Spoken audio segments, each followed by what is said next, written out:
Perkenalkan, nama saya Chandra Junior Barawuntu. Saya dari kelas 3 BKBG dan asal saya dari Kota Bitung, lebih tepatnya di Madidir. Dan motivasi saya dari pembelajaran teknologi beton adalah supaya bisa memotivasi orang lain agar tertarik dengan dunia konstruksi dalam teknologi beton. Dan untuk tujuan saya supaya saya lebih kedepannya bisa paham tentang pembelajaran dari teknologi beton. Yang pertama yang akan saya bahas adalah workabilitas. Workabilitas beton didefinisikan dalam ASTMC 125 sebagai sifat yang menentukan upaya seminimal mungkin yang dibutuhkan untuk mengajarkan pengecoran pekerjaan. Ini meliputi penempatan awal, pemadatan, dan penyelesaian. Semuanya ditentukan oleh sifat relogi, pasta semen, frisi internal antara partikel agregat, dan friksi eksternal antara beton permukaan cetakannya. Permeabilitas adalah sifat beton yang terdiri dari dua hal, yaitu konsistensi atau kemudahan. Dan untuk uji beton segar, yang pertama ada workabilitas dan pengukuran workabilitas. Yang kedua ada waktu pengikatan, yang ketiga ada kadar udara, dan yang keempat adalah berat jenis yield.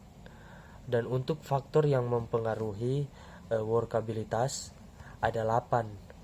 Faktor-faktor mempengaruhi workabilitas itu, di antara 8 itu, yang pertama ada faktor air, semen atau fas.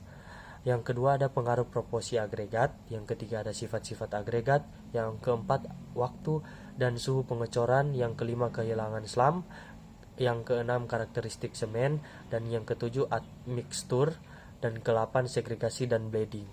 Untuk pengukuran workabilitas ada memakai 7, yaitu yang pertama slam test, yang kedua compaction factor test, yang ketiga ada flow test, yang keempat ada remolding test, kelima ada penetration test, keenam ada mixer test, yang ketujuh adalah mix Kleanous test.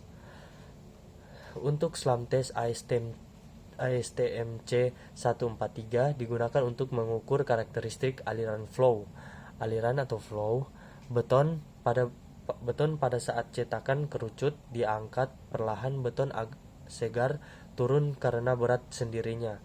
Penurunan tinggi kerucut ini disebut slam beton. Peraturan Amerika maupun Eropa termasuk Inggris tidak mengizinkan adanya shear slam pada hasil pengujian. Slam biasanya berkisar antara 100 sampai 200 mm. Walaupun demikian, slam tertinggi bisa berkisar 200 sampai 250 mm.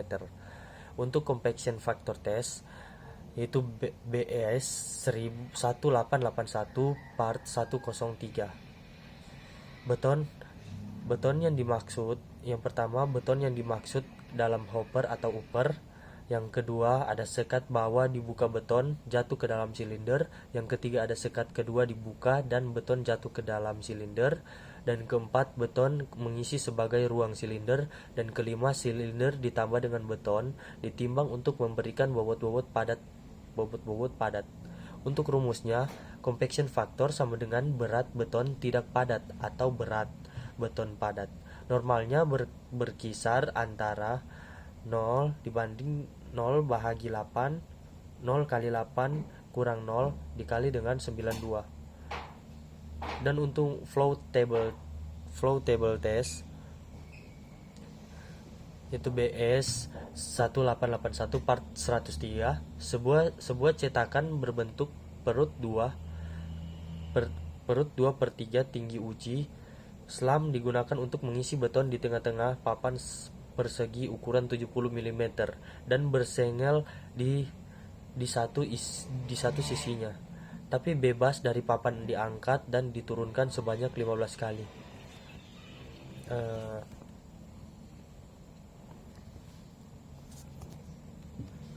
Flow terukur sama dengan diameter akhir beton rata-rata dari dua pengukuran. Hasil pengukuran untuk beton dengan workabilitas yang bagus lebih dari 175 mm.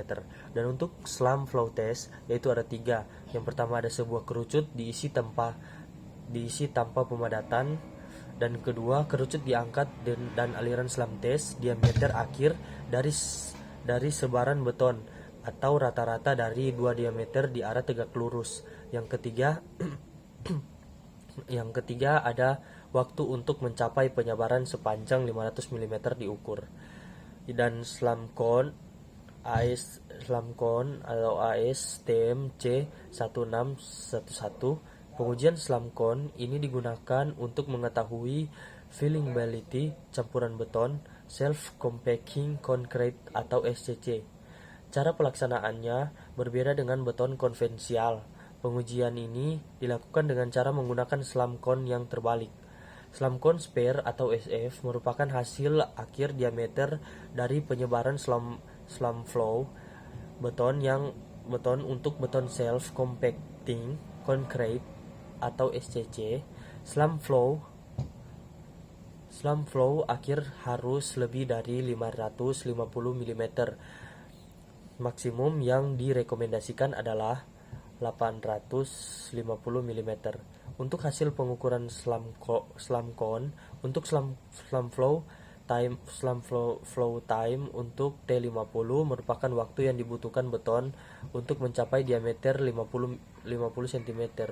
Dan yang waktu yang diizinkan untuk mencapai diameter 50 cm adalah kurang dari 6 detik. European Guidelines 2005. Untuk hubungan tes slump flow